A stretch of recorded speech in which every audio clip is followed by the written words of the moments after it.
Good afternoon, my people. Wherever una dey, na wow. I thank God for everything. No, me, say una don chop, una don baff. I know say no matter wetin dey happen for Nigeria now, we go overcome. God will give us power to overcome. Na say una don chop akpu. Me, na akpu me I chop with ogbono soup.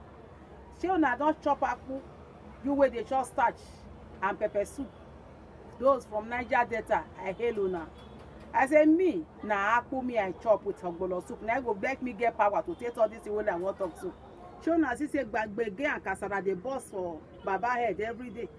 Baba talk say yesterday for when he dey talk yesterday. He say anybody wey no reject with us say because na free and fair election, I don't know how person go take that in mouth. Mouth wey take dey chop eba, wey take dey chop amala. Take on dey talk say even take am dey chop agbado. Come take am dey talk say that election na free and fair election. Wonder shall never end for Nigeria. Even person wey don hold like this don dey nearly hold work. You see, na manage himself dey go. He don dey near him grave. He no even say make him repent because make sure that when he close him eye make him enter heaven. Na not see wetin happen. Some group of people don say I no go gree. I no go gree, oh, I no go gree. He must come out. I no go gree. We no go gree, oh, we no go gree. They say he must come out for that place when he sit down because not be the elect put for that place. They talk say all these things when they talk say I beg make him let judiciary make them breathe. Even me when I sit down for years, I dey talk I mean let judiciary them make them breathe. Make them see let the poor breathe. Now so be the talk where these people carry come. Yes, so because they threaten the judiciary indirectly and directly. Now you say make we go court. Baba, why you dey sleep they come up for your eye? Now you say go court. Now we don't go court. Allow the judiciary to give the final judgment. He say no, go let her give final judgment. I not sure say Agbado they sleep for where they sleep for where they for Asoro. That place, he know they sleep. If he sit down, so go call him wife say, darling. He go say, I better not call me darling. I tell you say, me you come out and for this hot pot. That time when we really want start and you not agree. So my people, they don't say they not go agree. They not go agree say because the person where there for that place. Not be so person they sit down for that seat when they sit down put. And in mind they make he not get peace. He dey worried. So my people, Mona watch this video. Mona see as people they para, as people they vex. They vex say no, we not want, we not agree on be so it we take talk. It's guided war without talking to us Nigerians and convincing us. But I will tell him this for free, that his advisors will not tell him. We in the North, we will not support any form of aggression on Niger Republic. Unprovoked. We see no reason to do that. None at all. None. We have enough problem. Mr. President and your military should look inward and take care of Boko Haram and banditry that have been plaguing us for the last 14 years. You cannot handle this ragtag bandits on motorcycle. You are pulling tanks and going there. This is your job. Do not leave these two wars as abandoned project and move to open another theater of war, which you will lose. You will lose. What is your exit strategy? Junta last week, severe ties with Nigeria and France, its former colonial ruler, Togo, and the United States. Spokesperson for the coup leader, General Abdurrahmane Tiani, Colonel Major Amadou Abdurrahman, made the pronouncement during a national broadcast on Thursday. The development came as Nigeria's president and ECOWAS chairman, Bola Tinubu, dispatched a delegation led by former military head of state, General Abdulsalam Abubakar, to Niger Republic to explore channels for a possible resolution of the diplomatic dispute, which arose from last week's military takeover in the West African country.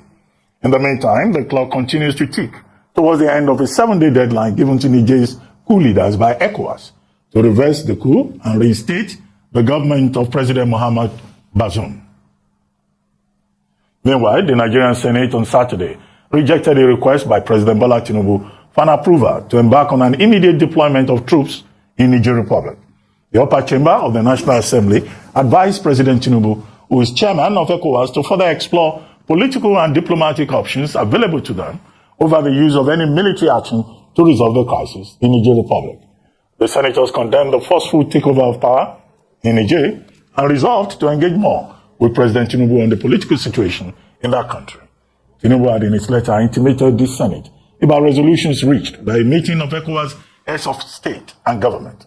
Part of that resolution included the closure of all land borders with the Niger Republic, imposition of a flight ban, cutting off of electricity supply, and stopping goods in transit to Niger from Lagos and another eastern seaport.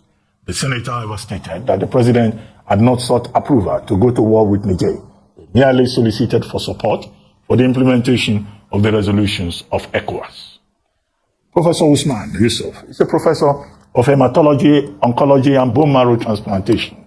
Critically, he has played an extensive role in interfacing on behalf of the Nigerian government with several groups of non-state actors operating out of swaths of ungoverned spaces between Nigeria and Niger Republic. He joins us now on This Day Live. Good to have you, Professor Usman Yusuf. Thank you for joining us on This Day Live, the Sunday Talk Show. Thank you, Ruben, for having me. Okay, Prof, I read a piece you wrote, I think that was yesterday or 2 days ago, titled War on Niger Republic Will Be War on Northern Nigeria. And in that piece, you expressed the same sentiments expressed by senators from those 7 states bordering Niger Republic in the northern part of Nigeria. Sokoto, Kebbi, Katsina, Zamfara, those 7 states. And they are saying a declaration of war in Niger against Niger would put those 7 states at risk. Nigeria, of course, sharing over 1,000 square meters, 1,000 square kilometers, about 999 miles of border with Niger. But why do you think an attack on Niger, in line with ECOWAS resolution, will amount to an attack on northern Nigeria? The territories are distinct. Right. Right. I saw the piece before we started. I am really shocked. The primary responsibility of President Bola Ahmed Tinubu is to Nigeria and not to ECOWAS. He answers to us. He's not even addressed Nigerians and justify what he's going to do. He's gone to the Senate to ask for approval. That's no way to declare war. It's not easy declaring war. You're sending your men and women into harm's way to go and get killed and kill. I've said it clearly from the outset of that piece I wrote. I am not into political correctness. We in the North, we are tired of wars. We've been at war for 13 years. For 14 years now with Boko Haram, since 2009. And 9 years with bandits and kidnappers. And you're bringing a fresh war to us? And we share with Niger Republic, long before the creation of these 2 entities, Niger and Nigeria, we have shared heritages in our culture, in our religion, in our languages. We share a border over 1,000 kilometers from the northwesterly end in Kebbi to the northeasterly end in Borno. We have Zabarmas in Nigeria and Niger. We have Hausas. They are the predominant tribe in Niger, 53%. We have Fulanis. We have Kanuris. The whole of Difa region around the northeast of Nigeria, they are Kanuris. So we're going to war and killing them for what? Before any president goes to war, he comes and explains to his people, these are the reasons why I'm going to war. What are the strategic importance, economic, security, or political strategic importance of going to war? What are the self-interests of that country in going to war? The people who are going to war on their behalf, the Western world, France and the United States, they know what their interests are. Their strategic interest is not the people of Niger or Nigeria, but what is underneath the soil of Niger and Nigeria. Prof, well, is this really about ethnic identity? Go ahead. Is this about ethnic identity? The president approached the Senate as stated in Section 5 of the Constitution, because the president of Nigeria cannot go to war without the approval of the National Assembly at a joint session. Or he may not he may just seek the consent of the National Defense Council and send troops on limited combat duty. But he was talking specifically about resolutions of ECOWAS. He's chairman of ECOWAS in Nigeria. His signature to the Constitutive Act of ECOWAS on coups and military interventions in the region. Right. So he's sounding like he's answerable more to ECOWAS than to Nigerians. We in Nigeria, 78% of the landmass of Nigeria, 7 states, and 19 states in this country are saying no to an unprovoked war with Niger. It's not ECOWAS.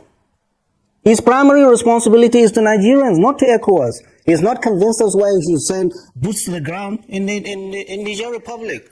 And for goodness sake, where are you going to get the troops from? The Nigerian military is stretched all across, deployed all across the 36 states of this country. Where is he going to get the troops from? Is he going to pull troops from the northwest? Or the northeast? Or the southeast? The only place there is some leeway is the southwest. And that will be a small number of troops. And he should be very, very careful. That is what I wrote there. He's going to do the bidding of the Western world. The fight in Nigeria is not our fight. It is going to be a proxy war between Russia and NATO. And this is what concerns me the most. We have been surrounded by countries now where you're having this proxy war between these two countries. And we're going to do their bidding. President Bola Ahmed Tinubu has not even settled down. He doesn't even have his team and is declaring war without consulting the people, without the consent of the people. Okay. No, we say no to war and we're not going to support any war. Okay, I get your point. You had a number of recommendations, one of which is that diplomacy should be the best option. Where that diplomacy, as ECOWAS chair, President Tinubu had liaised with President Patrice Talon of Republic of Benin. He was the first person to go there. President Idris Deby of Chad was also sent there. The chief of air staff of Nigeria and the former governor of Katsina State, Aminu Masari, and one other were also sent there. They didn't make progress. Only this week, General Abdulsalami Abubakar and the Sultan were also sent, as a delegation, as part of a delegation, to talk to the coup leaders. In fact, they were not even counted the audience. So that diplomatic option has been pursued. It has failed. Are you suggesting that if the other ECOWAS chiefs, ECOWAS presidents, now that their army chiefs have met, if they decide to go ahead, Nigeria should just pull out? How would that make us look? I'm saying if they decide to go, that will be wrong decision. And if President Bola Ahmed Tinubu takes a decision as the chairman of ECOWAS to go to war, he's doing that on his own. No, but I'm saying that it's not a unilateral decision. No. It's a group decision. No. Nigeria is Nigeria. And he is governing 200 million people. We have to give him approval to do that, even if he's the chairman of ECOWAS. The president of the Federal Republic of Nigeria is more relevant to us than being the chairman of ECOWAS. We that know are telling him things that his advisors will not tell him, that going to war, sending troops into Niger Republic will be a disaster. Unprovoked. We have had our own share of military takeovers in Nigeria. Nobody sent troops to us. What of Mali? What of Guinea? What of Burkina Faso? What of that Chad? That was the place where the French president was there babysitting the current president. Nobody sent troops there. We need to be very, very careful. Is there an internal problem? And we should be able to help them. And the reason why we are saying negotiations do not help, at the very beginning, you are putting on the table the threat of violence, the threat of force, and you're asking the other party to listen to you. You have brought your last trump card at the very beginning. There's no way to do it. And it's showing the inexperience of President Bola Ahmed Tinubu on the international scene. He's not been properly advised. He does not have his team to advise him properly. You do not do that. Okay, let's say you roll in your tanks, if you have them, into Niger Republic. What do you do? What do you do? You install Bazoum by force and you stay there and keep him by force? We have seen the United States going to Iraq, going to Afghanistan, saying they are going to bring democracy. Where are they now? We need to be very, very, very careful. Military option is not the option. We have to. My recommendations are, first of all, take that threat of violence off the table, because that is what is making them more entrenched into their positions. That's why they refuse to see our elders. You are saying you're going to hit them and you're going to talk to them. Why are you here then? Take the threat of violence off the table. Start serious and sincere negotiation. And most importantly is, how are you going to help them solve this problem, which is an internal problem? By solving this problem is that, how are we going to do it? What is going to happen to Bazoum? The safety of Bazoum and his family must be paramount. What is going to happen after that? What do Nigerians want? Do we want this military for how long? How can we pressure, the ECOWAS and the international community, pressure the junta to have a timetable to transition to a democratic rule as soon as possible, without the threat of violence. And essentially, ECOWAS has declared war. They have closed borders. They have closed airspace. They have President Bola Ahmed Tinubu unilaterally broke the treaty between Nigeria and Niger that was signed in 1960. That Nigeria will be supplying Niger Republic with electricity. Nigeria currently supplies 70% of electricity to Niger Republic. In exchange, Niger Republic will not dam River Niger upstream. If they dam River Niger upstream, we'll all be dry. We won't have Kainji Dam. President Bola Ahmed Tinubu unilaterally, without reverting to the Congress, broke that treaty. Now the capital, the mayor, is in darkness. And you are saying we are going to... This is a country that has 40% of its budget is foreign aid. Biden sanctions, you close their borders, no-fly zone, you close, you cut electricity. Well, what is at stake is more than just what we see. Well, we don't understand. The president needs to be properly briefed. And he isn't. He doesn't look like he is. Prof, well, except that in war, all is fair as in love. So if we cut off their electricity, it may not hurt us significantly. We get 85% of electricity supply in Nigeria from thermal stations. Igbi, Geregu, Afam, Omotosho, all those stations are thermal stations. Kanji, Shiroro, and Jeba are the ones that depend on hydro. So even if they dam, the River Niger, we'll still be fine, I guess, if we put our heads together. But you were saying that President Tinubu wants to go to war so as to give his government legitimacy. What is the connection? Absolutely. Very important connections. So, President Tinubu, Bola Ahmed Tinubu, his election is contested. It's still in court. There's legitimacy issues nationally and internationally. And for him now, he's the ECOWAS chairman. Of course, it gives him that chair. But still, the elephant in the room is the election is still contested in court.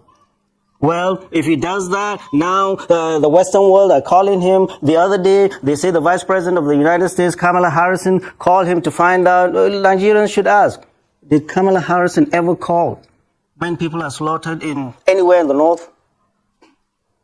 Anywhere in the north? They care for us. Oh, Macron calls us, calls the president. They don't care for us. They don't care for Nigerians. They care for what is on the ground. And we need to be very, very careful. President Bola Ahmed Tinubu should be very careful and not drag Nigeria into this proxy war between NATO and the Soviet and Russia in Niger. And Wagner are coming to Niger, just like they are in Libya, in Sudan, in Mozambique, in Guinea, in Mali. And the moment they get into Niger, they are after resources. And the most important resource is uranium. Niger has the 7th largest deposit of uranium that France has been exploiting since independence. And you see the poverty in Niger. The second thing is we have this Trans-Saharan pipeline that is built to be piped from Warri through Niger up to Algeria, to stop in Algeria and then go into Morocco and Tunisia to Europe. This is a very, very important pipeline for Europe and the United States as an alternative, because Russia during this Ukraine war is blocking supply of gas to that. So this is very, very important. The United States is there not for God, country, or the love of Nigeria or Niger. They are there because of the resources.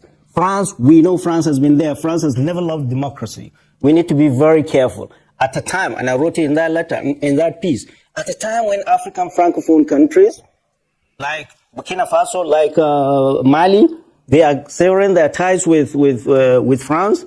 Our President Bola Ahmed Tinubu is being dragged into being their ally. Prof, they can never be good allies. Prof, today is the deadline that ECOWAS has given, and you are saying forget about military intervention. Would this not amount to a loss of faith, not just for Nigeria, but for all the other countries, considering the fact that our Chief of Defense Staff, General Musa, is even the chair of the ECOWAS chiefs, defense chiefs? How do we live with that? What will look like an embarrassment, or if you like, disgrace? Because the coup leaders in Niger, they've been snubbing Nigeria routinely. No, Ruben, we have never had issues with Niger. During the civil war, Niger was a very important ally. When Cote d'Ivoire and Gabon were against us, when France was against us. Niger has always been a steadfast ally of Nigeria. We've never had issues with them. We've never fought them. We go in there, we will see the father and mother of banditry and Boko Haram like we've never seen. Forget faces. It's not our ego or the face of the president or anybody. It's about Nigeria and about the lives we are going to commit to battle. This is the most important. This is not well thought through. This is misguided and will not be accepted by people, especially we here in the north that live in close proximity to this war. These are our flesh and blood. They are our people. They've done nothing to us. They are our allies. You go to Zamfara, you go to Katsina, you go to Niger, you go to Borno State. They have been helping villagers when bandits come. And over 300,000 of Nigerians are IDPs in Niger Republic from all of this conflict. President Bola Ahmed Tinubu, instead of starting a fresh war, we want you to close these wars. Boko Haram, 14 years. Banditry, 9 years. We want you to give marching orders to the military. We want this Boko Haram and banditry to end and end now. It can be done. We don't want it to be a forever war. Our societies have been devastated. Economies devastated. Our schools, hospitals, infrastructures devastated. You are starting another war and you expect us to support you? Why? Okay. We voted for you. That is we, not I. I didn't vote for you. Those that voted for you to bring peace to our land. We want you this year to bring an end to Boko Haram and banditry instead of opening another battle front in Niger Republic. That is your mandate from Nigerians, not ECOWAS. Well, Prof, you've been talking about proxy war. Russia and NATO, you kept mentioning them. Well, France is also at the center of this. France, Germany, the US, they have military bases in Niger. And some people have been saying, why did they fold their arms and allow the coup to take place? That's one question. But specifically the role of France. You said France doesn't like democracy. Well, there has been a rebellion against France in Niger and also in Mali. The coup leaders in Mali have just decided to cancel about 11 agreements that they signed with France in 1961, including France having control over their external reserves and also, having the first right of refusal over mineral resources in the country. Is this the beginning of the end for France in West Africa, or it may not go that far? We hope and pray it is. All these colonial powers should leave these colonies alone. Should get out of their colonies. They've been exploiting their resources. Look at all the Francophone countries. Very rich in natural resources. Nothing to show. What are they doing there? What have they benefited from their being there? And France is now coming to tell us, it loves democracy. And the United States, that it has no business being around here, has bases with over 1,000. We have about 1,100 soldiers there with drone base. They are watching over all the Sahel. They are saying they are after terrorists and Islamists. And France has troops there. They moved their troops that were kicked out of Mali into Niger.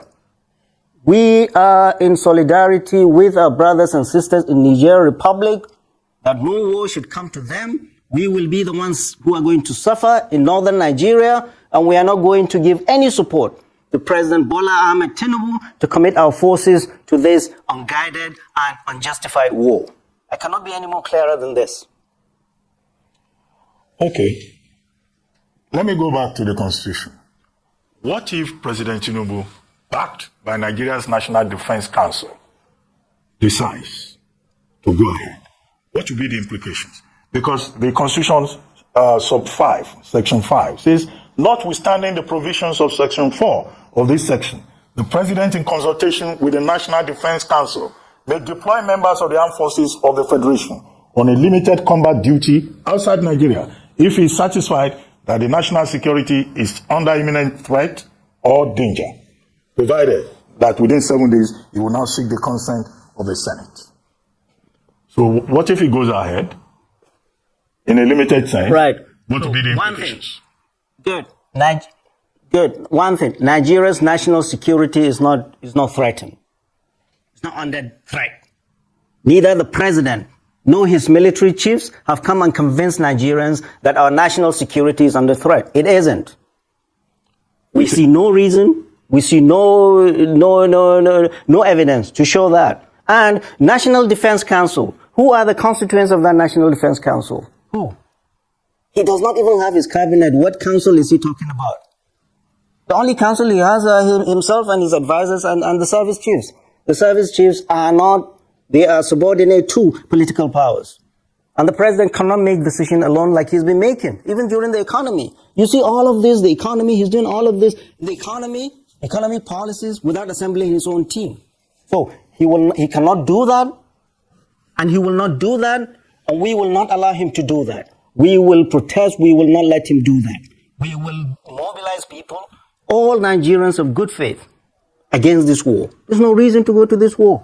He's not even talked to Nigerians to convince us why he should send our men and women into harm's way. And most importantly, we do not have the capacity to do that. This is the honest truth. The danger is that the United States or France or NATO will come and tell our military or our president, we are going to help you with logistics. This is what they did in Libya. They killed Gaddafi and then they ran and left. Look at Libya, where it is today. This is Iraq. Where are they today? This is Afghanistan. Where is it? Wherever they go, bad things happen. So, our president should not commit our military to this misguided war without talking to us Nigerians and convincing us. But I will tell him this for free, that his advisors will not tell him. We in the North, we will not support any form of aggression on Niger Republic. Unprovoked. We see no reason to do that. None at all. No, we have enough problem. Mr. President and your military should look inward and take care of Boko Haram and banditry that have been plaguing us for the last 14 years. You cannot handle this ragtag bandits on motorcycle. You're pulling tanks and going there. This is your job. Do not leave these two wars as abandoned project and move to open another theater of war, which you will lose. You will lose. What is your exit strategy? What is your exit strategy?